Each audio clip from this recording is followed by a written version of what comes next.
आपका rank card जारी हो चुका है और आप लोग देख चुके होंगे। तो दोस्तों आज हम बात करेंगे कि रैंक कार्ड जारी होने के बाद आपको क्या करना है, ठीक है। आपको कब एडमिशन मिलेगा, क्या क्या एडमिशन में डॉक्यूमेंट लगेगा, या आपके पास वो डॉक्यूमेंट नहीं रहेगा तो क्या आपका एडमिशन होगा या नहीं होगा, सबके रिगार्डिंग हम लोग बात करेंगे इसी वीडियो में। तो दोस्तों ये रहा एक कैंडिडेट कॉपी जो एडमिशन ले चुके हैं पिछले साल। इसमें मेंशन किया गया है कि क्या क्या डॉक्यूमेंट लगने वाला है या नहीं लगेगा, इस सब इसमें इनके ये स्लिप में मेंशन किया गया है, ठीक है। तो दोस्तों ये देखिए इनका ये क्या है, ये काउंसलिंग राउंड 2, ये सेकंड राउंड का है। तो देखिए इनको कौन सा ब्रांच मिला हुआ है, कौन सा कॉलेज मिला है, GP Bhojpur, government polytechnic college Bhojpur इनको मिला हुआ है, ठीक है।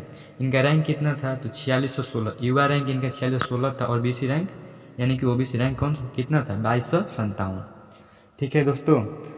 तो इनको कौन सा कॉलेज मिला, जीपी भोजपुर, ठीक है। तो इनका कौन कौन सा डॉक्यूमेंट लगा है वो हम लोग बात करेंगे। तो देखिए नीचे आने पर देखिए यहाँ पर सब मेंशन किया गया है कि इनका कौन सा ब्रांच मिला हुआ है। देखिए इनको जीपी भोजपुर पॉली इंस्टीट्यूट मिला है और ब्रांच मिला है सिविल इंजीनियरिंग, ठीक है। इनका रैंक आप देख चुके हैं 4616 युवा रैंक था, और 2257 ये कैटेगरी रैंक है इनका, ठीक है। इनको ब्रांच मिला है सिविल और इंस्टीट्यूट मिला है जीपी भोजपुर, ठीक है। देखिए इनका फ़ी कितना लगा है, एडमिशन फ़ी, तो एडमिशन फ़ी लगा है 2065 रुपया। तो इस बार भी वही लगने वाले हैं, थोड़ा सा वेरिएबल होगा, से 50 का अंतर होगा या फिर यही रहने वाला है, ठीक है। तो देखिए इनका रिपोर्टिंग टाइम कितना था, 4 सितंबर 2019, ये 2019 में 4 सितंबर को रिपोर्टिंग किए थे और इनका एडमिशन हो चुका है सिविल इंजीनियरिंग से, ठीक है।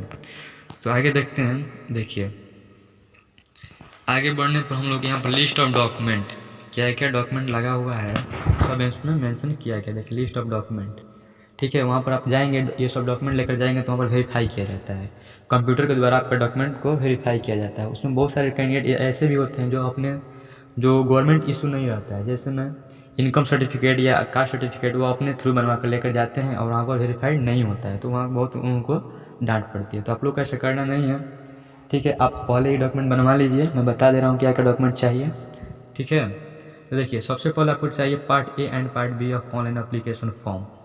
जो आप ऑनलाइन किए होंगे उस वक्त आपको एक फॉर्म दिया गया होगा साइबर कैफ़े से। आप जब ऑनलाइन किए होंगे तो आपको जो फॉर्म मिला है part A and part B उस पर लिखा होगा, ठीक है। तो उसको आपको साथ में लेकर जाना है एडमिशन के टाइम, ठीक है। वहाँ पर वेरीफाई किया जाएगा कि आपका है या नहीं है, अगर वेरीफाई हो जाएगा तो आपको लिख देंगे वेरीफाइड, ठीक है। सेकंड में है मैट्रिकुलेशन या 10th मार्कशीट, ठीक है। आपको मैट्रिक या 10th का, आपको दोनों तो एक ही होता है, आपको सर्टिफिकेट लेकर जाना है, मार्कशीट लेकर जाना है, ठीक है। उसका वेरीफाई किया जाएगा, ठीक है।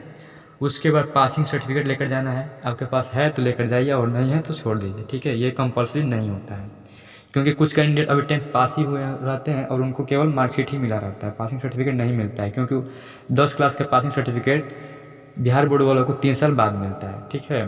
तो आप जब इंटर पास करेंगे तो आपको मिल जाएगा 10th का पासिंग सर्टिफिकेट। तो आप निश्चिंत रहिए, आपको पासिंग सर्टिफिकेट का कोई इशू नहीं हो रहेगा, वहाँ पर आप जाइए केवल मार्कशीट लेकर जाइए, ठीक है। और एडमिट कार्ड लेकर जाना है। कौन सा admit card, polytechnic admit card. जब आप एग्ज़ाम देने गए होंगे पॉलिटेक्निक का तो आपको एडमिट कार्ड मिला होगा, ठीक है। तो उसी एडमिट कार्ड को लेकर जाना है, ओरिजिनल लेकर जाना है, क्योंकि वहाँ पर उसको 3 फोटो कॉपी आप करा लीजिएगा, वो भी लगेगा वहाँ, ठीक है। उसके बाद क्या चाहिए, उसके बाद चाहिए रैंक कार्ड, ठीक है। अभी जो आप कल रैंक कार्ड डाउनलोड किए होंगे उस रैंक कार्ड को आप प्रिंट करवा कर ले जाइएगा और 3 फोटो कॉपी करा कर ले जाइएगा, वो भी लगने वाला है वहाँ पर, ठीक है। उसके बाद कास्ट सर्टिफिकेट यानी कि जाति प्रमाण पत्र, आपका जाति प्रमाण पत्र भी लगेगा, उसको भी बनवा लीजिएगा। अभी टाइम है आपके पास, 1 महीना, लमसम 1 महीना लग ही जाएगा, आपको टाइम मिल जाएगा, ठीक है। आप बनवा लीजिए। उसके बाद चाहिए रेसिडेंशियल सर्टिफिकेट, ये क्या होता है, ये आवासीय प्रमाण पत्र होता है, तो ये भी चाहिए आपका आवासीय प्रमाण पत्र, ये भी बनवा लीजिए, है तो बढ़िया है, नहीं है तो बनवा लीजिए। इसको वेरीफाई किया जाएगा वहाँ पर, वेरीफाइड और वेरीफाइड लिखा हुआ है ना, तो वहाँ पर वेरीफाई किया जाएगा, कंप्यूटर के माध्यम से चेक किया जाएगा कि आपका ओरिजिनल या डुप्लीकेट है, ठीक है। उसके बाद स्कूल लिविंग सर्टिफिकेट यानी कि टीसी और कैरेक्टर सर्टिफिकेट दोनों चाहिए, ठीक है। आप जैसे ही आप मान लीजिए इस साल आप 10th पास आउट हुए हैं, ठीक है, तो आपको टीसी मिलेगा, या आप डिप्लोमा में एडमिशन करवाइए या फिर इंटरमीडिएट में एडमिशन करवाइए। ऐसा भी होता है कि कुछ स्टूडेंट इंटर में एडमिशन ले चुके होते हैं, 10th करने के बाद वो इंटर में एडमिशन ले चुके होते हैं, तब तक उनका रिजल्ट इधर बिहार पॉलिटेक्निक में आ जाता है, तो वो स्टूडेंट क्या करें। तो उनके लिए मैं बता दूं कि वो अगर एडमिशन लेना चाहते हैं बिहार पॉलिटेक्निक में और इंटर में एडमिशन ले चुके हैं तो उनको इंटर का एडमिशन कैंसिल करवाना होगा। जी हाँ, आपने सही सुना है, एडमिशन को कैंसिल करवाना होगा, तभी आपका एडमिशन बिहार पॉलिटेक्निक में होगा। क्यों? क्योंकि वहाँ पर आप जैसे ही आप एडमिशन लेने जाइएगा बिहार पॉलिटेक्निक में तो आपको टीसी मांगा जाएगा। वहाँ पर कहा जाएगा कि लास्ट ईयर जो आप जिस कॉलेज में पढ़े या जिस स्कूल में पढ़े हैं वहाँ का टीसी लाइए, तो आपके पास टीसी रहेगा नहीं। क्यों? क्योंकि आप एडमिशन ले चुके हैं इंटर में। तो आप सबसे पहले क्या कीजिए, आप इंटरमीडिएट का एडमिशन कैंसिल करवाइए, वहाँ से आपको टीसी मिल जाएगा और उसी टीसी को लेकर जाइए जो कॉलेज आपको अलॉटेड होता है।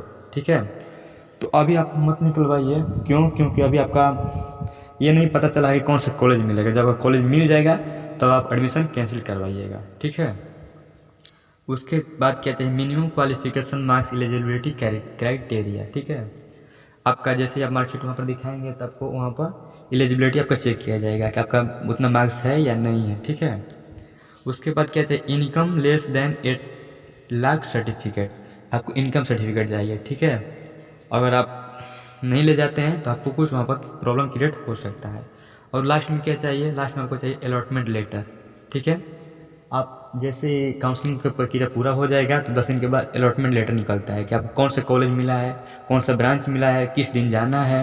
ठीक है, ये सारे उस अलॉटमेंट लेटर में मेंशन किए हुए रहते हैं, तो आपको उस अलॉटमेंट लेटर को लेकर जाना है। तो लिस्ट ऑफ डॉक्यूमेंट आपने देख लिया, ये सारे आप डॉक्यूमेंट को एक बार क्या कीजिए, स्क्रीनशॉट ले लीजिए। ठीक है, और यही सब डॉक्यूमेंट लगने वाले हैं, इससे फालतू कोई डॉक्यूमेंट नहीं लगेगा। ठीक है, आप इस सब का डॉक्यूमेंट का आप क्या कर लीजिए।